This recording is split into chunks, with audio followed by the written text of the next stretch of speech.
High friend केमन आछो तोमरा आशा करी भालो आछो आमिओ खूब भालो आछि। आज आमि तोमादेर साथे शेयर करब ग्यास ना ज्बालिए कोनो रकम झामेला छाड़ाई मिष्टि रेसिपि। मात्र 5 मिनिटेर मধ্যে मिष्टिटा तैरी करे नेওয়া যায় আর খেতেও হয় অসাধারণ। দোকানের যে কোনো মিষ্টিকে হার মানিয়ে দেবে আর 5 মিনিটের মধ্যে তৈরি করেও পরিবেশন করতে পারবে। এতটাই টেস্টি হয় খেতে, কেউ বুঝতেই পারবে না যে এই মিষ্টিটা বাড়িতে তৈরি করা হয়েছে। तो चलो बेशी कथा ना बाड़िए तोमादेर साथे এই মিষ্টির রেসিপিটা শেয়ার করে নিই। মিষ্টি তৈরির জন্য আমি নিয়েছি 6 পিস পাউরুটি। পাউরুটির চারি সাইডে যে ব্রাউন কালার অংশটা আছে সেই অংশটা আমি কেটে নেব। তোমরা চাইলে নাও কাটতে পারো, তবে দেখতে ভালো লাগবে সেই জন্য আমি কেটে নিচ্ছি। আর আমি 6টি মিষ্টি তৈরি করব, তার জন্য 6 পিস পাউরুটি নিয়েছি। আর তোমরা চাইলে বাড়িয়ে বা কমিয়ে নিতে পারো। এই যে একটা কেটে নেওয়া হয়ে গেছে, একই রকম ভাবে বাকি পাউরুটির ব্রাউন কালার অংশটা আমি কেটে নেব। সব পাউরুটির চারি সাইড থেকে আমি কেটে নিয়েছি। আর এখানে আমি নিয়েছি মাখা সন্দেশ। আমি যেহেতু 6টি মিষ্টি তৈরি করব, তার জন্য 6টি বল আমি তৈরি করে নেব। এই যে একটি বল তৈরি করে নেওয়া হয়ে গেছে, একই রকম ভাবে বাকি বলগুলো আমি তৈরি করে নেব।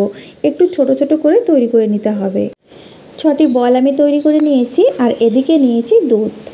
দুধের জায়গায় তোমরা জল ইউজ করতে পারো। আর এই দুধটা কিন্তু ঠান্ডা হতে হবে। এখন এই দুধের মধ্যে আমি এই পাউরুটির পিসটা চুবিয়ে নিচ্ছি। আর এইভাবে হাত দিয়ে চেপে চেপে দুধটা বের করে নিচ্ছি।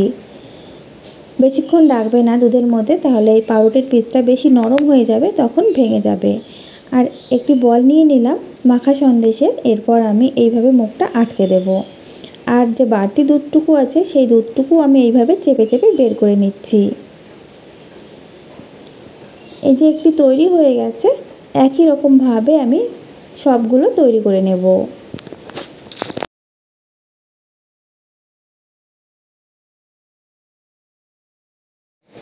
সবগুলো একই রকম ভাবে তৈরি করে নিয়েছি। এখানে একটি বাটিতে নিয়ে নিলাম গুঁড়ো দুধ।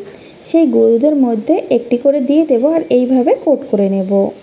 আশা করি তোমরা দেখেই বুঝতে পারছো মিষ্টিগুলো কিন্তু একদম দোকানের মতো লাগছে। দেখে কেউ বুঝতেই পারবে না যে পাউরুটি দিয়ে তৈরি করা হয়েছে।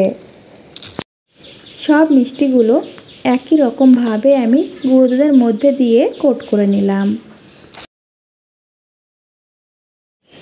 একটু সাজিয়ে নিচ্ছি চেরি দিয়ে, ছোট ছোট টুকরো করে কেটে নিয়েছি।